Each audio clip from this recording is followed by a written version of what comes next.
No. មកទូកទៀតនេះ No. 9:30 a.m. this morning. បាទហើយនេះថាប្រទេសកញ្ញាមកពីប្រទេសណាដែរ Are you from Brazil or somewhere else? Africa. Africa. អាហ្វ្រិកក៏គេល្បីថាខាងទាត់បាល់ដែរណាចុះសូមកញ្ញាញាក់បាល់ឲ្យមើលតិចមើលញាក់បាល់ធ្វើអត់ចេះខ្មែរទេ Can you dance? Can you kick? សូមជើញញាក់បាល់នៅប្រេស៊ីល Oh, sexy you. អាយ៉ាអូ ចេញប្រយ័ត្នតែដល់បាល់ពីរអូលេខ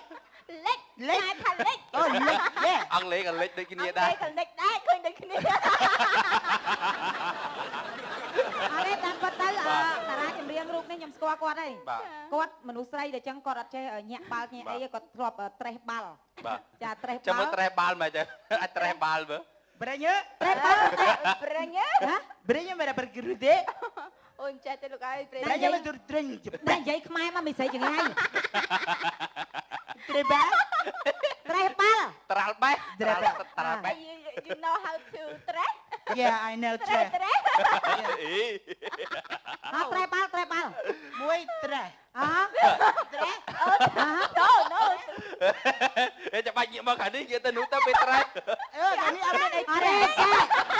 ឥឡូវចេះគាត់សាណា បាទ គាត់ទម្លាប់ត្រេះបាល់ម្ដងបាល់ពីរដល់បាល់មួយគាត់ចេះត្រេះទេ បាទ ត្រេះបាល់ពីរបានទេ បាល់ពីរយេ ខ្ចីបាល់តែបុយត្រេះសិនទៅ អត់ទេតាខ្ចីបាល់ខ្ញុំចូល3ហី មែន3ចូល4ហ៎ 5ទាំងខ្ញុំ ចាំតាខំតែនិយាយអង់គ្លេសមួយថ្ងៃ I want you to translate for me you know you ត្រេះ Yeah I can ត្រេ can you track Yeah អត់ទេដល់ត្រេះចាប់1 2 3អូបើជាអស់ចាំតែត្រេះចាំមិនឡយសុំឥឡូវទូជូនសំណុំធ្វើទៅឲ្យមានហ្វូតូស៊ីទីតាមសំណុំពោខ្ញុំអត់ចង់អត់ ចាំ ដឹងសំណុំពោអីអត់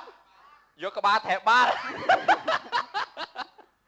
ត្រេះមកមិនទៅតែបាល់សក់ហោះទៀតទី ឥឡូវចេះទៅចេះក៏មួយចេះធ្វើបាបគ្នា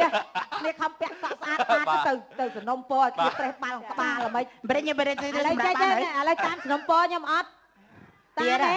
ពីព្រោះសំណុំពរខ្ញុំគឺងាយស្រួលដោយសារអីគាត់ជាស្ត្រីភេទហ្នឹងហើយយើងគាត់ឃ្លាតអញ្ចឹងគាត់នេះឲ្យគាត់ទុនខ្សោយឯងតែឲ្យគាត់ត្រេះបាល់ចឹងបានន័យថាបុរសរឹងមាំឥឡូវចេះតាមសំណុំពរខ្ញុំសុំឲ្យគាត់លេបបាល់ can you ឥឡូវកាមេរ៉ាសុំ zoom មកចិត្តតើមានហ្វូតូស៊ីទីនឹងហាមាត់លេបបាល់បានប្រហែលភាគរយ1 2 3 មាត់ចង់ធំជាងក្បាលទៀត កញ្ញាស្អីមក ឥឡូវមិនបាច់ឲ្យលេបបាល់ទេយកតាគៀកថែបាល់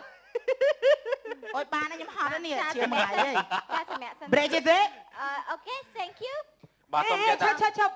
មិញភាសាមិញស្អីគេព្រីគីសេ ប្រកិសេ គេចង់ប្រាប់អូនឯងចាំបងជាភាសាខ្មែរគេជាឆ្កែបែកស៊ី អត់ជួយគេបាត់ទេ សូមបញ្ជាក់ថាអ្នកជំនាញដែលយើងអញ្ជើញមកនេះមិនមែនឡើងតាមយន្តហោះឯណាគឺជីកធុនមក តាមទឹកតាមទន្លេមេគង្គមកពីប្រេ បំដែនមកដល់ទឹកខ្មែរ3ឆ្នាំ ស្បាសោត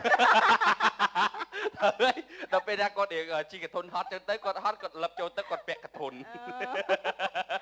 អរគុណការ